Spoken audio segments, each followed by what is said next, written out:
প্রজনন মৌসুমে সঙ্গীকে বশ করার জন্য পুরুষ পাখিটি ঘাড়ের পালকগুলোকে প্রাচীন মিশরীয় ফারাওদের মুকুটের মতো জাদুকরীভাবে এমনভাবে ছড়িয়ে দেয় যা দেখলে মনে হয় যেন জীবন্ত কোনো ক্যানভাস চোখের সামনে নেচে উঠেছে।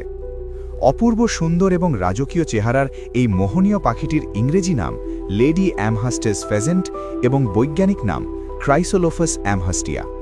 বৈজ্ঞানিক নামের ক্রাইসোলোফাস শব্দটি প্রাচীন গ্রিক ভাষা থেকে এসেছে, যার অর্থ সোনালি ক্রেস্ট বা ঝুঁটি। আর ঊনবিংশ শতাব্দীতে এই জাদুকরী পাখিকে প্রথমবারের মতো চীন থেকে লন্ডনে নিয়ে আসা কাউন্টেস স্যারা অ্যামহাস্টের প্রতি সম্মান জানিয়ে নামের শেষে অ্যামহাস্টিয়া শব্দটি যুক্ত করা হয়েছে। আমাদের মাতৃভাষায় এর সুনির্দিষ্ট কোনো প্রাচীন নাম নেই, তবে বিজ্ঞান অনুরাগী এবং পাখি পর্যবেক্ষকদের কাছে এটি লেডি অ্যামহাস্টের মধুরা, রঙিন মধুরা বা ক্ষেত্রবিশেষে পাহাড়ি ফেজেন্ট নামেই সবচেয়ে বেশি সুপরিচিত। এরা মূলত ফেসিয়ানিডি বা মথুরা এবং বনমোরগ পরিবারের অন্তর্ভুক্ত একটি দৃষ্টিনন্দন আবাসিক পাখি। লিঙ্গভেদে এদের শারীরিক গঠনে বিস্ময়কর পার্থক্য বা সেক্সুয়াল ডাইমরফিজম লক্ষ্য করা যায়।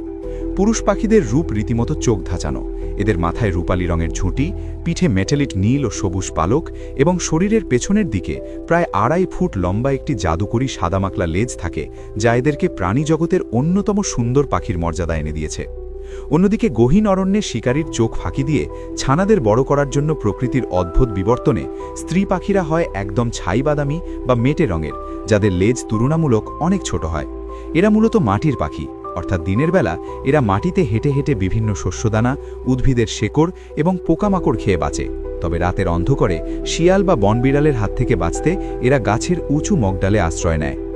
অতীত ইতিহাসের পাতা ঘাটলে জানা যায়, একসময় দক্ষিণ পশ্চিম চীন এবং উত্তর মিয়ানমারের বাঁশবাগান এবং ঘন পাহাড়ি জঙ্গলে এদের একছত্র আধিপত্য ছিল।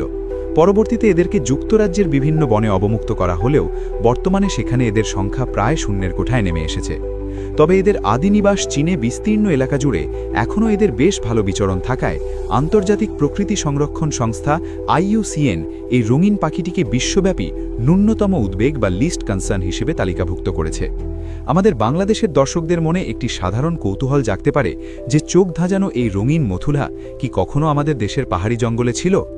বিজ্ঞান অত্যন্ত সুস্পষ্টভাবে নিশ্চিত করে যে লেডি অ্যামহাস্টের মথুরা অতীতে কখনোই বাংলাদেশের প্রকৃতিতে ছিল না এবং বর্তমানেও এদের কোনো অস্তিত্ব আমাদের দেশে নেই। তবে আমাদের দেশের সিলেট ও পার্বত্য চট্টগ্রামের গহীন অরণ্যে এদেরই অত্যন্ত নিকটাত্মীয় কালো মথুরা বা বনমোরগ একসময় অবাধে বিচরণ করত। অত্যন্ত দুঃখের বিষয় হল, পাহাড়ে অপরিকল্পিত জুম চাষ, বন জঙ্গল উজাড় এবং মাংসের লোভে চোরা শিকারীদের পাতা ফাঁদের কারণে আমাদের দেশীয় মথুরারা আজ প্রায় বিলুপ্তির চরম সীমায় পৌঁছে গেছে। সুদূর চীনের এই পাখি টিকে থাকার লড়াই আমাদের